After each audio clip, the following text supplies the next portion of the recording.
Tonight we begin with a military escalation that U.S. officials had feared, intelligence agencies had tracked, and defense analysts had predicted was inevitable. A confrontation that unfolded not over weeks or months, but in 72 hours. 72 hours that brought the Middle East to the brink of open warfare. 72 hours that activated emergency protocols across 3 continents. 72 hours that fundamentally altered the strategic calculus between Israel, Iran, and the United States. What Iran did this week crossed a line that Washington and Jerusalem had hoped would hold.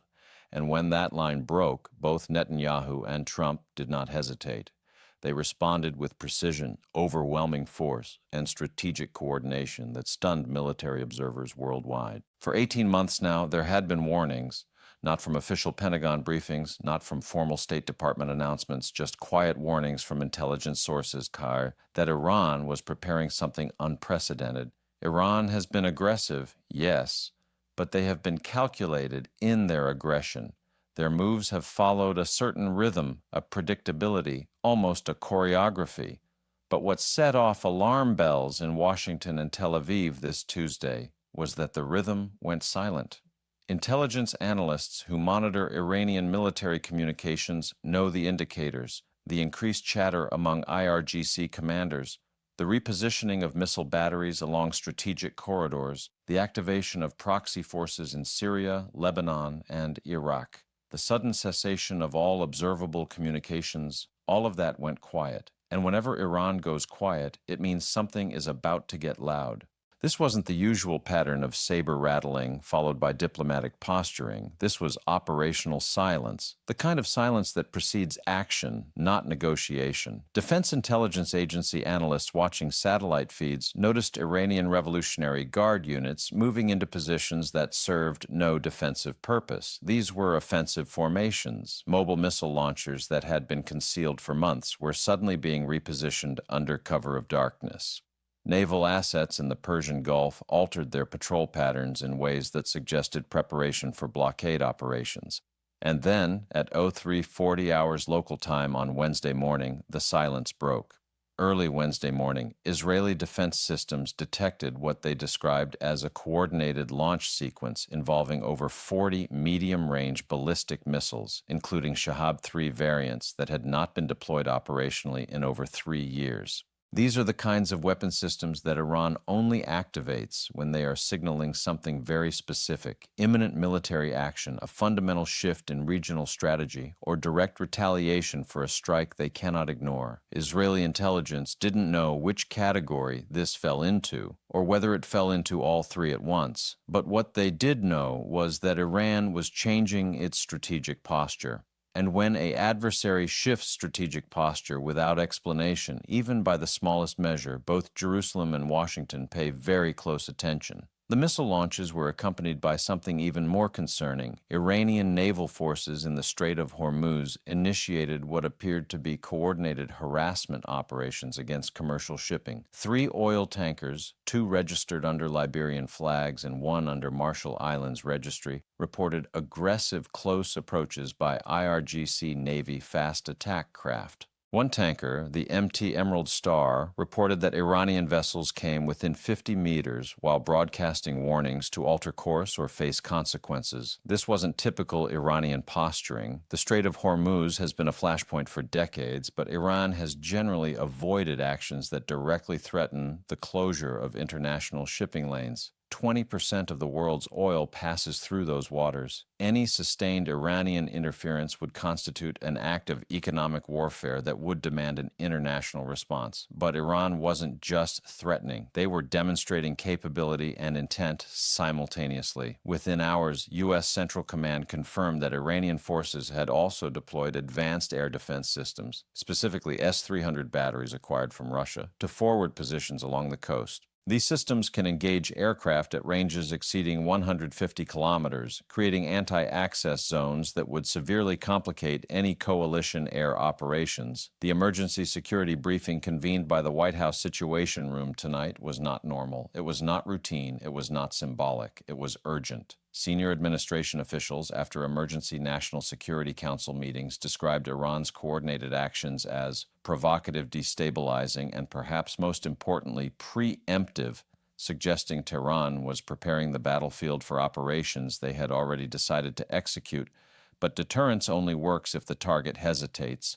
Neither Netanyahu nor Trump did. In fact, their coordinated response today was among the most comprehensive military buildups we've seen in the Middle East since Operation Desert Shield in 1990. Here's what we know. Within 8 hours of Iran's initial missile launches, President Trump authorized the immediate deployment of the USS Abraham Lincoln Carrier Strike Group to the Persian Gulf. These weren't the standard rotational deployments that maintain U.S. naval presence in the region.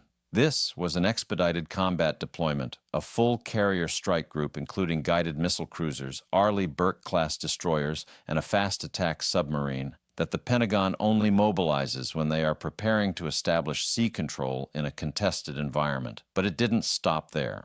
U.S. Central Command also confirmed the deployment of a bomber task force to Al Udeid Air Base in Qatar. This task force includes B-52 Stratofortress strategic bombers capable of delivering both conventional and precision-guided munitions across the entire Middle Eastern theater. The Pentagon hasn't deployed B-52s to forward positions in the Gulf since the opening phases of operations against ISIS in 2014. And alongside the bombers came something even more significant: a Patriot Missile Battery Battalion, and a Terminal High Altitude Area Defense System, THAAD, one of the most sophisticated missile defense platforms in the American arsenal. THAAD can intercept ballistic missiles during their terminal phase of flight, providing a defensive umbrella over critical infrastructure and military installations. The United States doesn't deploy THAAD systems casually. There are only 7 THAAD batteries in the entire U.S. inventory. Committing one to the Middle East signals that Washington believes the threat of Iranian ballistic missile attack is not hypothetical. It's imminent. Tonight, Israeli defense sources confirmed that the Israeli Air Force launched precision strikes on 17 targets across Syria and Iraq, including weapons depots that had recently been reinforced for what analysts believe was the pre-positioning of advanced Iranian munitions.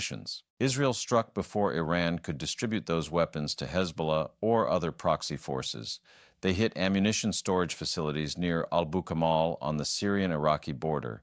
They hit command and control nodes outside Damascus that coordinate Iranian operations across Syria. They hit radar installations and surface-to-air missile sites that were likely preparing to support air defense operations against future Israeli strikes. In other words, Israel targeted Iran's logistical backbone in the Levant, the infrastructure that enables Tehran to project power through proxies, the supply chain that would have made Iran's threats operational. This is what made the Pentagon's warning so urgent. Iran's coordinated missile launches and naval provocations weren't just symbolic. They were actionable preludes to a broader campaign. It represented the kind of escalatory spiral that could draw American forces into direct conflict if left unchecked. And Israel, understanding that fully, responded with overwhelming force, not recklessly, not impulsively, but strategically. They didn't strike civilian infrastructure. They didn't hit targets that would maximize casualties without strategic value. They hit logistics hubs, they hit command centers, they hit the nodes that enable Iran to wage asymmetric warfare through its regional proxy network. And within those strikes, there was a message: Israel will not wait for Iran to complete its preparations. Israel will not allow Tehran to mass forces on its borders. Israel will preempt, and it will do so with precision and devastating effect. But Israel's strikes, as comprehensive as they were, represented only one component of the broader response, because simultaneously, as Israeli F-35s were hitting targets across Syria, the United States was moving an unprecedented amount of combat power into theater. Defense officials speaking on background confirmed that in addition to the Abraham Lincoln Strike Group, the Pentagon has also ordered the USS Bataan Amphibious Ready Group, which includes over 2,000 Marines and V-22 Osprey tiltrotor aircraft, to proceed at maximum speed toward the eastern Mediterranean. This isn't a defensive deployment. Amphibious Ready Groups are expeditionary forces designed for forcible entry operations, crisis response, and power projection ashore. The Bataan's deployment signals that the United States is preparing not just to defend against Iranian aggression, but to possess the capability to strike Iranian assets on land if Tehran continues its escalation. And here's where the story becomes even more alarming.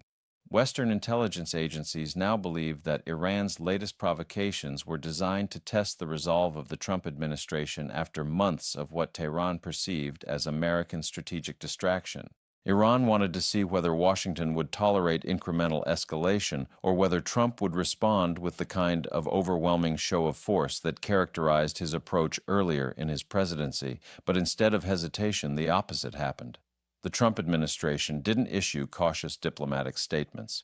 They unleashed a military buildup so rapid, so comprehensive, that even seasoned Iranian commanders noticed. You don't get the attention of the Islamic Revolutionary Guard Corps easily, but today, Trump and Netanyahu did. Former CIA analysts speaking with defense journalists under anonymity described Iran's coordinated missile and naval operations as probe escalation, a way to gauge international response thresholds without committing to full-scale conflict. But the United States and Israel proved today that they remain both vigilant and capable of overwhelming response. Their deployments were not only rapid, they were calibrated so precisely that within 18 hours of Iran's initial provocations, American and Israeli forces had reestablished tactical overmatch across every domain: air, sea, missile defense, and intelligence. That speed matters because it shows Iran that the window for strategic surprise has closed. It shows that the United States is not operating on a reactive posture where Tehran gets to set the tempo. They are operating on a proactive posture where American and Israeli intelligence can anticipate, preempt, and overwhelm Iranian decision cycles. This represents a fundamental shift in the strategic environment. For years, Iran has relied on ambiguity, deniability, and incremental escalation to advance its regional objectives without triggering full American retaliation. But that strategy only works if Washington and Jerusalem allow Tehran to define the rules of engagement. Tonight, Trump and Netanyahu redefine those rules. They made clear that missile launches will be met with carrier strike groups, that naval harassment will be met with the deployment of amphibious forces capable of securing choke points and conducting offensive operations, that proxy force buildups will be met with precision airstrikes that eliminate those forces before they become operational. Iran has spent 2 decades building a model of asymmetric warfare predicated on avoiding direct confrontation with superior American military power. But today, the United States demonstrated that it will bring that superior power to bear even in response to asymmetric provocations. As reports continued coming in throughout the evening, we learned more about the scale of America's military response. United States Air Force assets carried out over 30 combat air patrols across Iraqi and Syrian airspace, forcing Iranian-backed militia forces to halt movements and return to garrison positions. The Fifth Fleet repositioned 3 Arleigh Burke-class destroyers equipped with Aegis combat systems that had been operating in the Arabian Sea in the last 72 hours, bringing total destroyer presence in the Persian Gulf to 7 vessels. U.S. Special Operations Forces operating from undisclosed locations in Iraq reportedly conducted intelligence-gathering operations targeting communication networks used by Iranian Quds Force officers to coordinate proxy operations. This wasn't just a show of force. This wasn't just a temporary surge. This was strategic repositioning. This was the establishment of persistent combat capability designed to remain in theater indefinitely. And persistent combat capability is the one thing Iran has struggled to effectively counter since American forces withdrew from Iraq in 2011. For every technological advance they have made in missile and drone technology, the United States has countered with layered defense systems that neutralize those advantages. For every proxy force Iran has armed and trained, Israel has demonstrated the ability to strike with impunity across borders that Tehran thought would provide sanctuary. Remember, Iran thought American resolve had weakened. They thought domestic political divisions would prevent decisive military action. They thought that years of cautious policy under previous administrations had established a new baseline where incremental Iranian aggression would be tolerated. But tonight, the exact opposite is happening. American forces are mobilizing at a pace not seen in a decade. Israel is striking with a frequency and intensity that suggests a fundamental policy shift away from restraint. Regional partners, including Saudi Arabia and the United Arab Emirates, are coordinating intelligence sharing and airspace access in ways that were unthinkable just 5 years ago. Iran miscalculated. They believed the strategic environment had shifted in their favor. They believed that American fatigue with Middle Eastern conflicts would create space for Iranian expansion. But Trump's response tonight demonstrated that American policy can shift from strategic patience to overwhelming force projection in a matter of hours. What makes this moment so dangerous and so consequential, is that Iran's latest provocations happened at a time when Supreme Leader Ayatollah Ali Khamenei is under extraordinary domestic pressure. Hardliners within the IRGC want direct confrontation with Israel and the United States to demonstrate Iranian strength. Pragmatists within the government want de-escalation to preserve economic survival under crushing sanctions. The Iranian public wants relief from economic collapse and international isolation that has devastated living standards. Regional proxies, including Hezbollah and Shia militias in Iraq, want Iranian support for their own local objectives, regardless of whether that support triggers broader conflict. Khamenei is balancing these demands while facing an economy in free fall, widespread domestic protests, and the erosion of Iran's regional position as Israeli strikes systematically degrade Iranian capabilities in Syria. And when leaders in that position make sudden moves, they're not doing it from strength. They're doing it from pressure. They're doing it from vulnerability. Leaders who feel secure don't launch 40 ballistic missiles to demonstrate resolve. Leaders who feel cornered do. And cornered adversaries are dangerous precisely because their decision-making is driven not by strategic calculation, but by the need to project strength to domestic audiences. That's why tonight's American and Israeli response was so critical. It imposed immediate costs on Iranian escalation. It demonstrated that provocations will be met with consequences that far exceed any domestic political benefit Tehran might gain. It shifted the calculation from "can we get away with this" to "can we survive the response?" The White House statement, now circulating through diplomatic channels worldwide, was designed to signal that the United States is not willing to tolerate Iranian interference with international shipping or ballistic missile provocations against allies. Senior administration officials said plainly that Iran's coordinated military actions were inconsistent with peaceful intentions and incompatible with regional stability. That is diplomatic language for "you just made a serious mistake, and we are prepared to respond with military force if you continue." You don't usually hear that tone from the State Department unless something serious is at stake. The language wasn't hedged with calls for de-escalation or offers of renewed diplomacy. It was direct, unambiguous, and backed by the largest American military deployment to the Middle East in over a decade.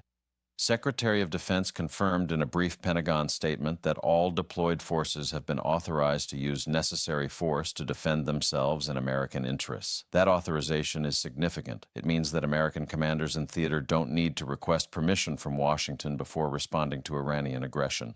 It means the decision cycle for American retaliation has been compressed to minutes, not hours or days. It means Iran cannot calibrate provocations based on the assumption that American responses will be slow and deliberative.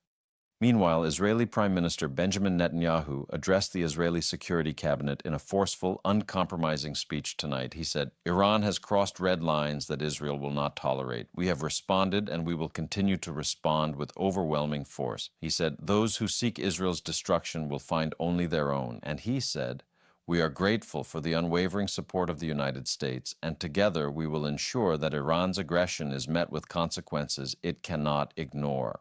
These are not rhetorical flourishes.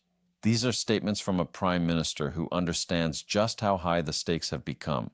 Netanyahu has built his political legacy on confronting the Iranian threat. Tonight, he's not just talking about that threat. He's acting on it with the full backing of American military power. Here's what makes the situation even more concerning. Iran's latest missile launches and naval provocations weren't isolated. Along with the coordinated IRGC operations, Hezbollah forces in southern Lebanon also increased readiness levels and moved anti-tank units closer to the Israeli border. Shia militia groups in Iraq conducted rocket attacks on the Ain al-Assad airbase hosting American forces. Houthi rebels in Yemen increased drone and missile attacks targeting Saudi Arabian infrastructure. All of this happened within the same 72-hour window. When Iran moves multiple pieces across multiple theaters simultaneously, it means something larger is underway. This wasn't opportunistic. This was coordinated. Tehran activated its entire regional proxy network in a synchronized display of force designed to demonstrate that Iran can impose costs across the Middle East. But that strategy contains a fatal flaw. By activating all of its proxies simultaneously, Iran revealed the full extent of its network. It provided American and Israeli intelligence with a comprehensive picture of command relationships, communication methods, and operational capabilities. And now that those networks are exposed and active, they become targetable, Military analysts are now considering several possibilities. One is that Iran is preparing a major retaliatory strike against Israel for previous assassinations of Iranian nuclear scientists and IRGC commanders. Another is that Iran is attempting to create a crisis that forces international powers to offer sanctions relief in exchange for de-escalation. A third possibility, the one worrying officials the most, is that Iran is attempting to provoke a limited conflict that it believes will galvanize domestic support and distract from economic failures. But today, both Trump and Netanyahu took that card off the table. They didn't respond with proportional symbolic gestures. They didn't convene international forums to discuss diplomatic solutions. They didn't issue warnings and wait for Iran to escalate further. They deployed overwhelming military force designed to re-establish deterrence and impose immediate costs on Iranian aggression. The Carrier Strike Group, the Bomber Task Force, the THAAD Battery, the Amphibious Ready Group, all of these assets represent capability that Iran cannot match. They represent a level of military power that makes further Iranian escalation potentially suicidal, and that's the message Washington and Jerusalem intended to send. What we're watching now is a test of resolve. Iran wants to see whether Trump's military buildup is a temporary show of force or a sustained commitment to confronting Iranian aggression. The United States wants to show that any attack on American forces, allies, or interests will be met with disproportionate retaliation. Israel wants to prevent Iran from establishing a permanent military presence in Syria that threatens Israeli security. And regional partners, including Saudi Arabia and the UAE, want to prevent Iranian hegemony that would destabilize the entire Gulf. All of these objectives are now converging in a strategic environment where miscalculation could trigger open warfare. The margin for error is vanishingly small. One miscommunication, one unauthorized strike, one proxy attack that kills American service members, any of these could be the spark that ignites a broader conflict. Tonight, we've heard from intelligence sources who are now monitoring Iranian military communications around the clock. They say Iranian forces have not stood down despite the American military buildup. They say IRGC Navy vessels remain active in the Strait of Hormuz, continuing to shadow international shipping. And they say Iran's decision to maintain its current posture is likely part of a broader strategy intended to demonstrate that Tehran will not be intimidated by American shows of force. But Israel is not backing down. In fact, Israel is accelerating operations. Their airstrikes tonight, precise, devastating, and strategically calculated, sent a message to Tehran that Israel will continue to degrade Iranian capabilities regardless of the risks.